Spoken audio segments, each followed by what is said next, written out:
Olá, amigos e irmãos, bem-vindos mais uma vez ao nosso bate-papo, tá bom? Eu digo que ele é matinal porque ainda são 5 horas e 46 minutos da manhã. Tá, esses dias eu falei como que eu começo meu dia. Eu começo com leitura, cafezinho. Quer ver como é que tá minha mesa? Ou o balcão onde eu tô? Tá, deixa eu mostrar pra você. Ó, olha lá, ó. Ó, aqui minha garrafa, caneca de café, tá? Aqui é o estojo do fone, aqui é o prato da banana, eu gosto, tá? O que eu estudo?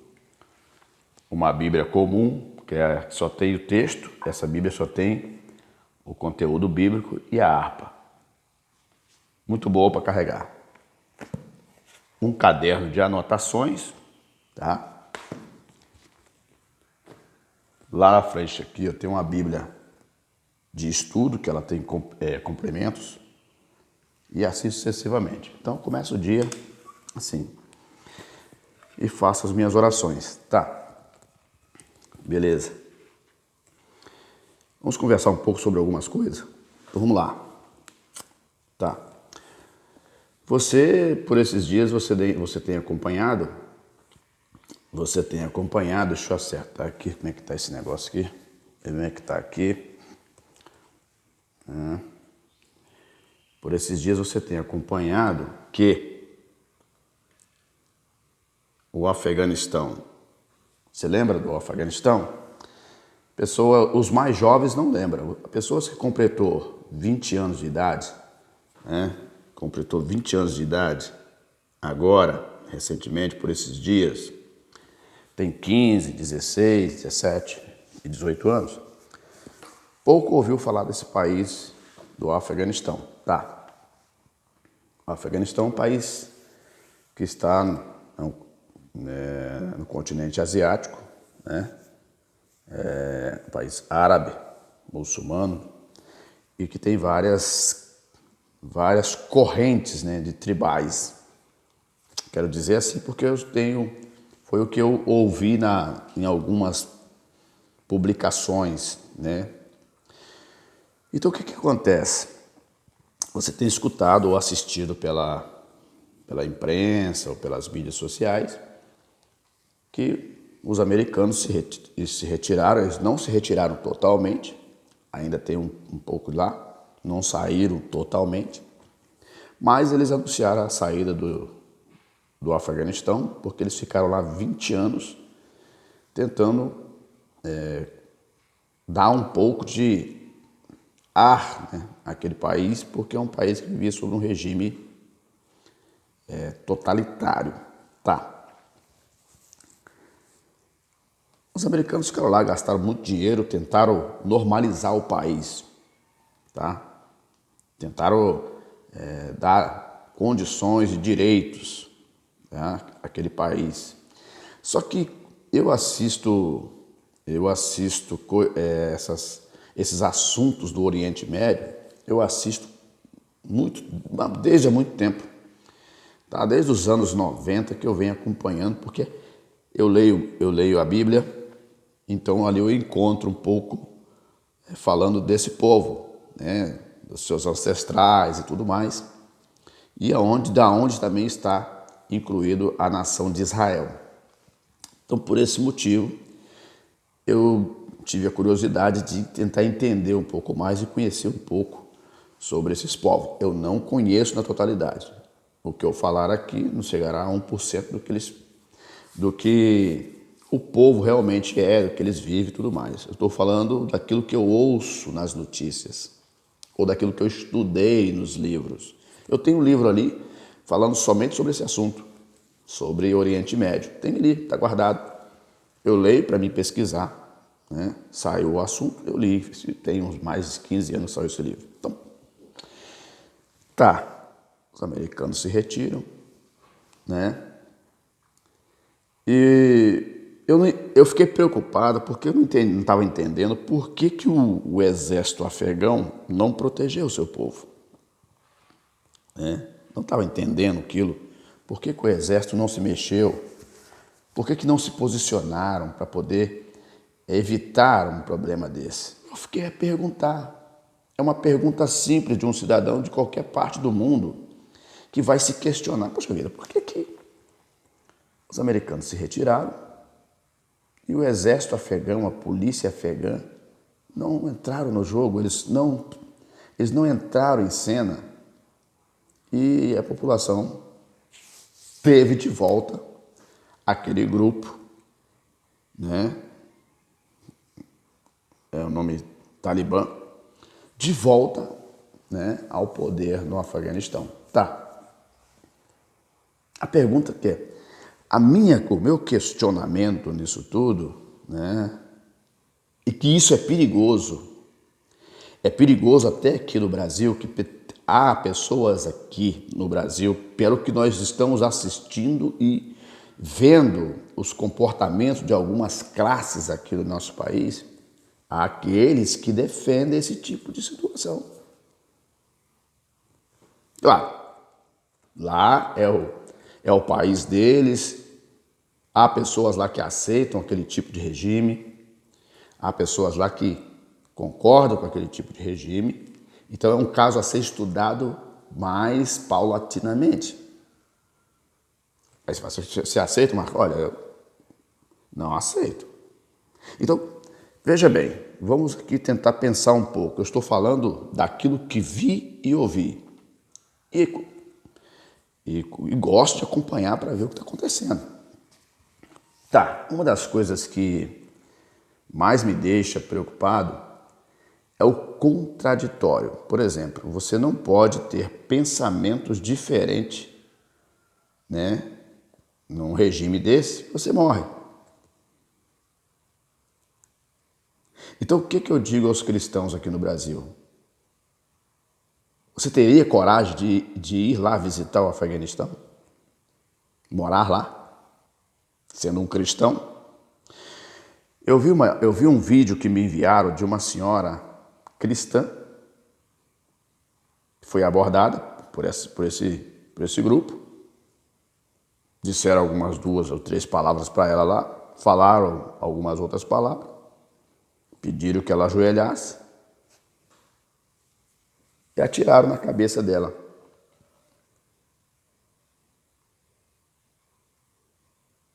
Você já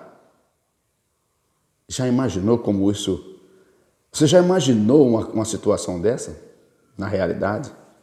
Você é um servo de Deus, uma crente ou um crente. De repente você é abordado por uma pessoa que não concorda com a sua crença e te assassina e te mata. Aqui no Brasil é engraçado que você até acompanha nas redes sociais que até algumas pessoas dizendo, né, nas redes sociais e tal, falando de amor, né, ao próximo e tal.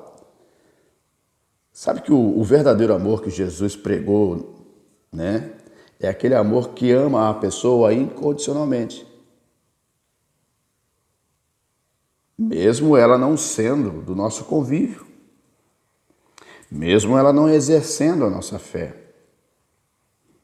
Às vezes tem até crente que deseja a morte do outro porque o outro não concorda com ele. Você já imaginou isso? Coisa aí simples.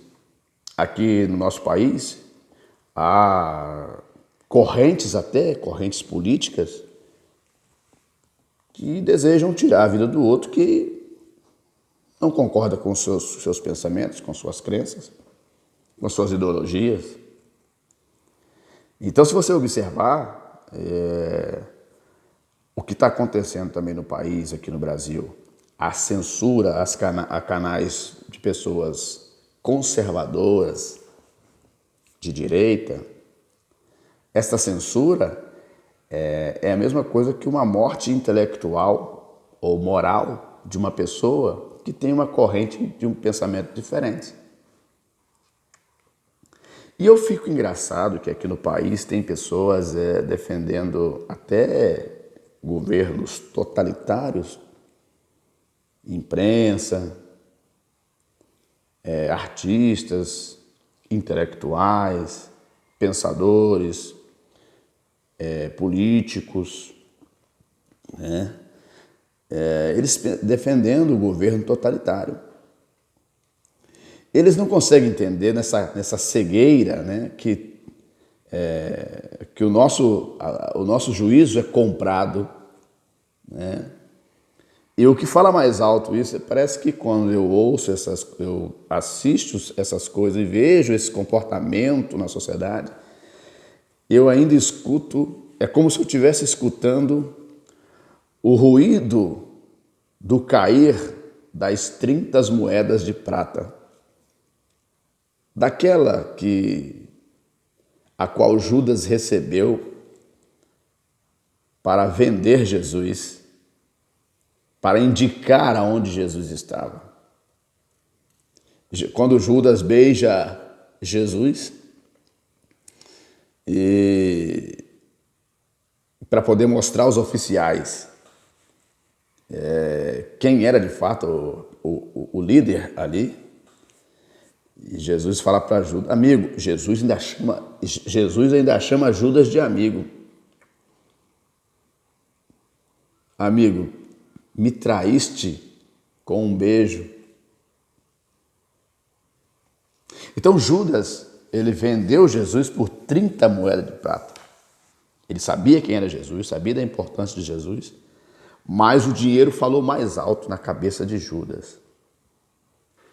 E aí, quando você traz isso para o nosso tempo moderno, com toda a tecnologia que temos, aparato, inteligência, pessoas formadas na faculdade, pessoas formadas em universidades, pessoas intelectuais, pessoas bem amparadas, assistidas financeiramente, comem bem, moram bem, têm bons carros e não conseguiram adquirir um domínio próprio.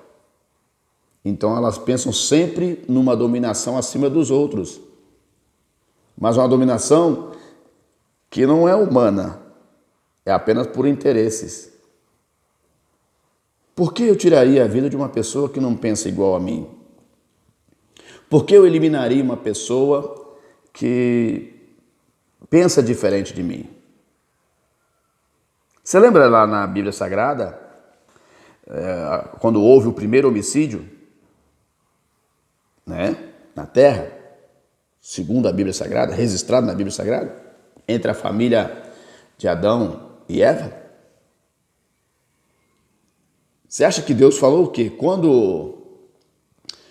Quando Caim assassinou Abel e Caim depois saiu, foi despedido da sua família, o próprio Deus mesmo falou, aquele que assassinar Caim será amaldiçoado 7 vezes. Por quê?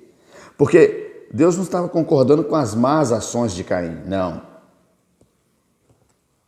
Não, Deus estava mostrando para Caim o avesso daquilo que Caim pensava. Ó Caim, você não teve misericórdia do seu irmão porque ele era diferente de você. Parafraseando aqui, tá? Você não teve misericórdia do seu irmão porque ele era diferente de você, mas eu não farei contigo, não farei contigo, tá? Da mesma forma que você fez com o seu irmão. Mostrando para você que mesmo que eu pense Deus, né, na sua grandeza, na sua majestade, podia ter fulminado Caim. Olha como que Deus, em todo o seu poder que ele tem, ele é humilde. Só consegue entender o que Deus quer e pensa quem entra na dimensão dele. Deus falou, Caim, falou para as pessoas, quem intentar contra a vida de Caim será amaldiçoado 7 vezes. Deus estava dizendo assim, olha, mesmo que você tenha cometido esse ato ilícito, Caim, ruim, tirou a vida do seu irmão, um rapaz cheio de vida e esperança, eu não farei o mesmo com você. Quero dizer para você que mesmo que eu pense diferente de você, Caim, tá? Eu não quero tirar a tua vida. É o mesmo que Deus estivesse falando assim, ó, o ser humano não tem o direito de tirar a vida do outro porque pensa diferente dele. Então, como você vive num país desse, aonde os desafetos têm que morrer? Você já imaginou isso aqui? Eu quero dizer uma palavra direta aos cristãos do nosso país. Pensem bem quem vocês vão colocar em evidência nas próximas eleições. Nós estamos sendo censurados nas redes, os conservadores, que eles dizem, conservadores de direita, porque são cristãos, estão sendo censurados no YouTube, no Facebook, no Instagram. Tem vídeos meus que o Instagram mandou uma mensagem para mim dizendo que era impossível compartilhar. Por quê? Porque simplesmente no texto eu coloquei um versículo bíblico, o registro bíblico de onde estava escrito a base daquela palavra que eu estava dizendo. Então, sistematicamente aqui no Brasil, pessoas que pensam diferente, elas estão sendo censuradas. Isso é uma morte moral e espiritual. Ou, espiritual não, é uma morte moral e intelectual. Porque quem está filtrando essas coisas, eles estão do outro lado. Eles não pensam como nós. E às vezes eles sabem que a gente está certo naquilo que estamos colocando, a palavra que colocamos são palavras de paz, de alegria, mas eles não querem que isso ganhe proporção e evidência. Se você é um crente observador, dá uma lida lá no Evangelho de João, tá? Dá uma lida no Evangelho de João, para você ver, eu acho que é João capítulo 11, do verso 47 a 57. São cerca de 10 a 11 versículos. Lê ali para você ver. Olha como é que eles começaram. Ó, as cenas são iguais, elas somente se repetem. Quando a palavra de Deus diz que não há nada novo debaixo do sol, é porque não existe só repetições e melhoramento. Ó, no verso 46, do capítulo 11 do Evangelho de João, diz assim: mas alguns deles foram ter com os fariseus e disseram-lhe o que Jesus tinha feito. 47. Depois os principais dos sacerdotes e os fariseus formaram um conselho e diziam: que faremos? Porquanto este homem faz muitos milagres. Seguindo, 48. Olha o que eles falaram na reunião deles. Fariseus, sacerdotes, se o deixarmos assim, todos crerão nele. Presta atenção. E virão os romanos e tirar-nos-ão o nosso lugar e a nação de nós. O quê? Do nosso poder. Vem com nós, porque eram os romanos que estavam dominando a Palestina, Israel naquele tempo. E as outras nações, o Império Romano foi muito extenso. Aí, ó, você está entendendo? E eles queriam, o verso 53 diz: desde aquele dia, pois, consultavam-se para o matarem.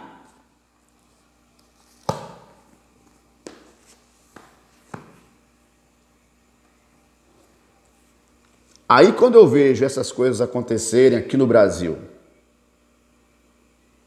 em que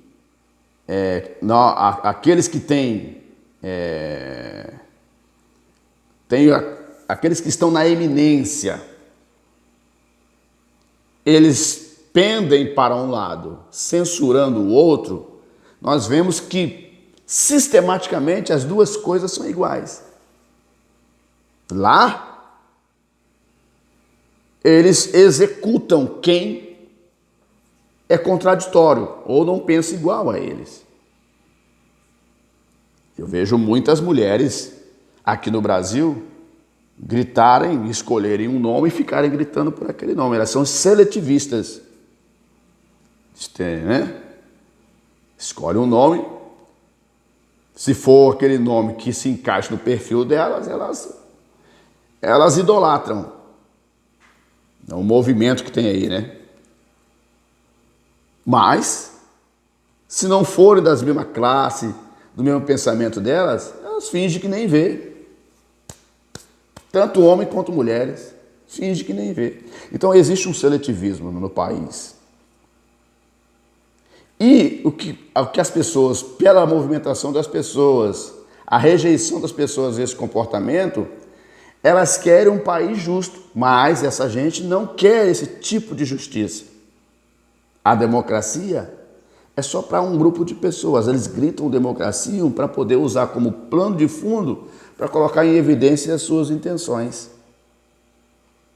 E aos poucos vai entrando um tipo de domínio que daqui a pouco vai ser, as classes que pensam diferente serão suprimidas, proibidas de participarem de debates, proibidas de ter acesso a outros tipos de coisas existentes no país, serão isoladas do sistema. Parece até que eu estou dizendo coisas demais, mas isso é bíblico. Jesus mesmo falou, vos perseguirão por causa do meu nome.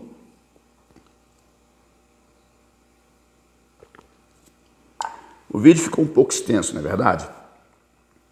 Mas o que eu quero dizer aqui é o seguinte, que nós, como servos de Deus, cristãos, não devemos levar a vida cristã como se fosse somente momentos de festa. De lá, eu vejo alguns irmãos cristãos, eles querem sempre estar naquele ambiente festivo, né? E tal. Tem alguns que esquecem do compromisso e passam a ser agitadores de palco. Enquanto o inimigo, ele está minando nossas estruturas. E nós não estamos percebendo. Quando nós percebermos que a coisa está feia, a casa já caiu. Então temos que ficar atentos. Não precisamos viver uma vida de conflitos. Mas precisamos colocar aquela palavra que Paulo falou em evidência, no capítulo 6 de Efésios, que diz: tomai também o escudo da fé, para que possais apagar os dardos inflamados do inimigo. Ou seja, não podemos ir de peito aberto, sem conhecimento, sem entendimento, sem saber o que estamos falando, sem saber o que estamos observando. Entendeu? Porque não teremos como apagar os dardos inflamados do inimigo. Precisamos apoiar os nossos irmãos que estão em eminência. Precisamos apoiar pessoas que têm boas intenções, não somente para um grupo de pessoas, mas para todos. Olha a injustiça que nós estamos vendo aí. Por que o atual presidente está passando por isso tudo? E muitas pessoas que discutem situações, eles veem coisas superficiais. Ainda é forte isso. Se eu ouvir uma pessoa me dizendo uma coisa, eu vou conferir. Não é que eu desacredito da pessoa, eu quero conferir para mim ver se é de fato aquilo. Então existe hoje um efeito que até os nossos opositores falam que é o efeito manada, né? Muitos daqueles que são de direita são chamados de gado, não é verdade? Porque vão tudo por um lado que uma pessoa só fala. E eles são efeitos de quê? Então nós precisamos pensar nisso. Precisamos orar por aqueles que estão lá naquele país, não só naquele país. Veja bem, eu entendo o seguinte, que se a pessoa pensou diferente de mim, amém, é a decisão que ela pensou. no final Deus vai julgar a mim e a esta pessoa. Agora, não é um motivo para que eu tenha que tirar a vida de alguém porque pensa diferente. Olha, o país é muçulmano, o cristão não tem direito de viver aqui. Já pensou se o cristão fizesse o contrário? Então, nós temos que pensar nisso. Que eles precisam entender que mesmo as outras pessoas pensando diferente, eles têm o direito da vida, senão o próprio Deus mesmo já teria exterminado com elas. E Deus, na sua grandeza, Ele deixa que todos vivam, tomem as suas decisões, e se alguém não tomou a decisão que agrada a Deus, Deus não vai matá-la aqui agora, porque tem um tempo específico. Deus é tão inteligente que terá o tempo específico para isso. Então nós temos que pensar nisso, temos que abrir os nossos olhos para que nós possamos ter uma nação justa, cristãos conscientes. Tem muito crente brincando, não está vivendo a vida de cristão como deveria, fazendo coisas que não deve fazer, se metendo em coisas que não deve se metendo em orgias, enquanto o inimigo está trabalhando. O inimigo, do tempo que eu aceitei a Cristo, desde criança, com meus 6 anos de idade até agora, o inimigo já mudou de estratégia várias vezes. E o crente, muitos deles, estão dormindo e não têm conhecimento do inimigo de quem fala. Fala do diabo, mas não tem conhecimento da sua capacidade letal de matar e tirar a vida de alguém. Então toma cuidado, tá? Não devemos desejar a morte de outras pessoas se elas não pensam igual. Não devemos, mas só que no nosso país tem pessoas que deveriam, se pudesse, exterminaria aqueles que pensam diferente. Porque ainda tem, mesmo com toda a fragilidade que a nossa estrutura tem atualmente, porque algumas pessoas que estão lá estão inclinadas a fazer o mal, mas o nosso país ainda tem uma certa liberdade para poder a pessoa acreditar naquilo que ele quiser acreditar. É um direito, né? Mas esses direitos pode acabar um dia. E nós vamos para onde? Vamos fazer o quê? Então nós precisamos orar, buscar a Deus, mas agir também. Não precisamos brigar, discutir ou ficar criando confusão com ninguém. Tá? A Bíblia diz no livro de Tiago que aquele que não tem sabedoria, peça a Deus. Eu tenho certeza que Deus dará sabedoria para nós tomarmos uma decisão que não precisarmos. Agora, se o dinheiro ainda é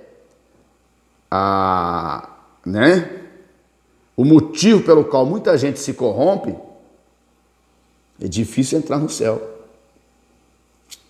Parece que eu estou escutando ainda o ruído das 30 moedas de prata. Tem muita gente que está vendendo a família, vendendo a si mesmo, vendendo a honra por causa de dinheiro, vendendo os seus irmãos por causa de dinheiro. E isso é muito perigoso.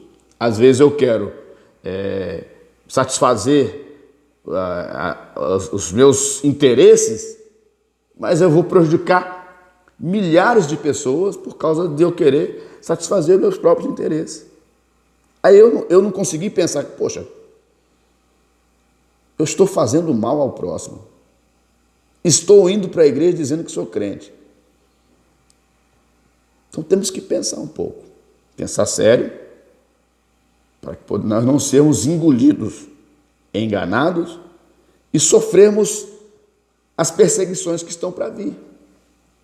Pensem aí, vamos pensar junto, vamos orar a Deus por esses irmãos que estão sendo perseguidos, vamos orar a Deus pelos países, pelas nações, para que os seus agentes públicos, os seus dirigentes, pensem com humanidade, que não seja apenas discurso, mas que seja uma evidência de que querem cuidar mesmo do seu país, do seu povo.